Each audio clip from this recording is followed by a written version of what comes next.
sure about this place. Hard to play a gig in this town, keep a straight face. Seems like everyone here's got a plan. It's kind of like Nashville with a tan. Hello, my name is Charlie Denison. I'm a professional singer and musician. Mostly in my work I do covers. I know over 600 cover songs, and I try to, produce a wide variety of stuff for people requesting things. Although I try to stay away from Southern rock, but I think it's been done to death. Got clean my cheeks in the morning, baby. Conversation all afternoon. Love it on the big gym, but got a baby and being you. But it's just another day. I never went to the club that he played at, and I didn't know him, but my friend was asking me to go out there. Well, I was sitting in the audience and I was looking at the band, and I heard somebody singing, but I couldn't see anybody's mouth moving, and I remember sitting there talking to her saying, who's singing? I can't find anybody singing. Christin was sitting there tapping her fingers like, gee, that sounds pretty good. Not knowing that I was within a foot of her. I was trying to sing into her ear. She was getting me in stereo, which I guess wound up to be a good thing.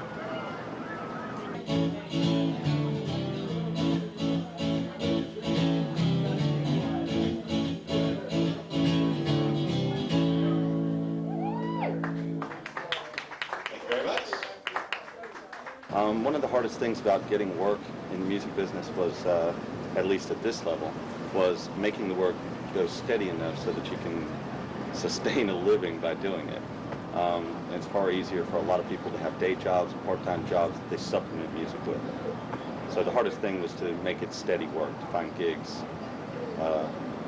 regularly on a weekly basis. When we first got together, he had, I believe, one gig. And, he's just really expanded since then.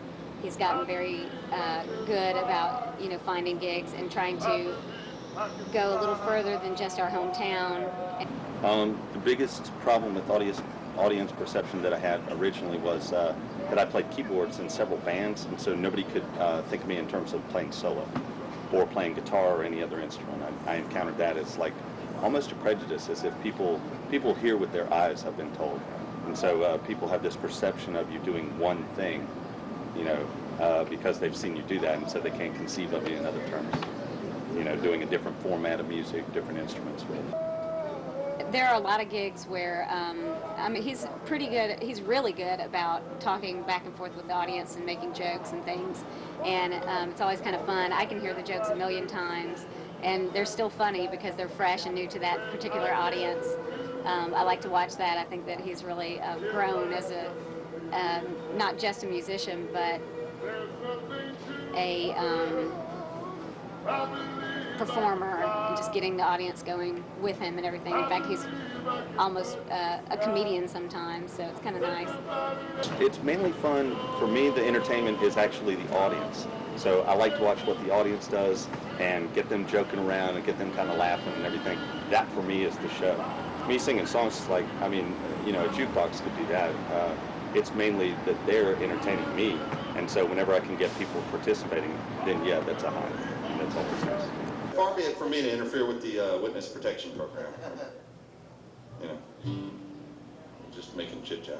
Well, we are from Chicago, from Illinois, far from it. That's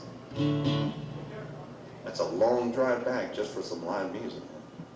We only came to listen to you. To put it bluntly, I'm not young and pretty enough anymore to make it big, because most people on the radio and on MTV and everything are pretty much models.